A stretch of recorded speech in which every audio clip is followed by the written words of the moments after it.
Hi, I'm Susan from BakeWithMom.com. Today we're going to do New York crumb cake.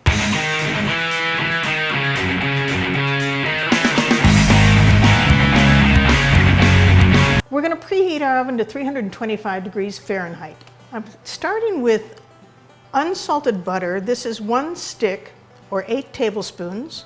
We're going to put that in a bowl.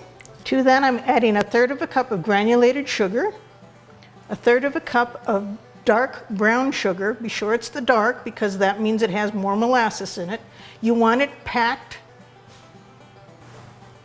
3/4 teaspoon of cinnamon, and then 1/8 teaspoon of salt. We're going to whisk that together.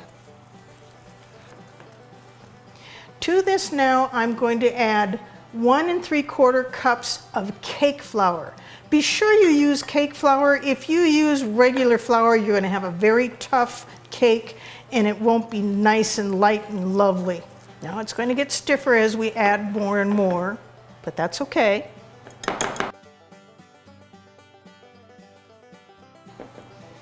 We want this flour fully incorporated.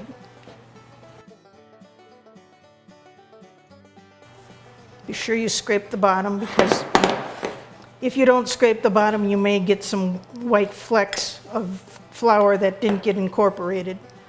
I have 1 1/4 cups of cake flour.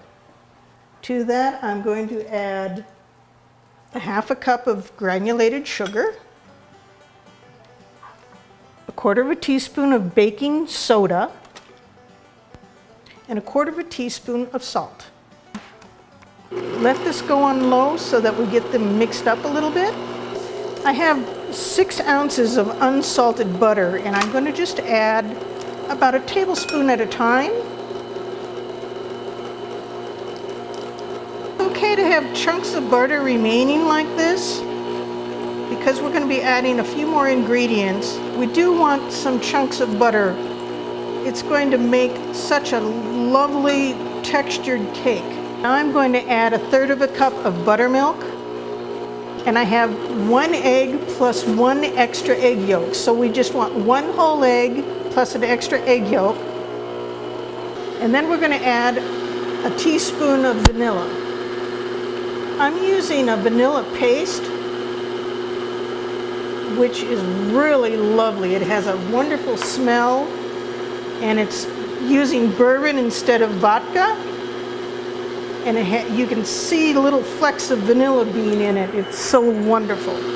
You can use vanilla extract, but please use the pure vanilla extract because it has a much better flavor than the imitation. I recommend McCormick because it's a nice pure vanilla. This vanilla paste that I got is from Whole Foods. It's Madagascar pure vanilla bean paste.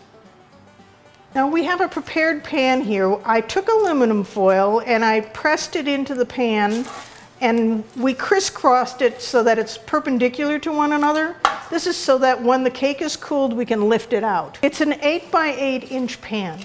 Okay, so we're going to put our batter in the pan. I hope everybody tries that vanilla bean paste because it really is exceptional. It is so full of flavor. What I'm doing right now is smoothing my batter out to cover the entire pan. We're going to make pea-sized balls and put it on top of our batter throughout. And we're going to do that with all of this crumb dough that we made. We crumbled it between our fingers to get nice big crumbs. And try to keep them big, and remember, keep them out of the center, not too heavy in the center so that it doesn't collapse. Now we're going to put it in the oven. We're putting it in for 35 minutes, but halfway through, I want you to rotate it around so that it cooks evenly. Around 17 minutes, turn your pan around so that it cooks evenly. Okay, we've had about 17 minutes, so we're going to turn this 180 degrees and close it up and finish. Oh, look at this lovely, lovely crumb cake. We're going to let it cool on a wire rack for 30 minutes. And look at that beautiful cake.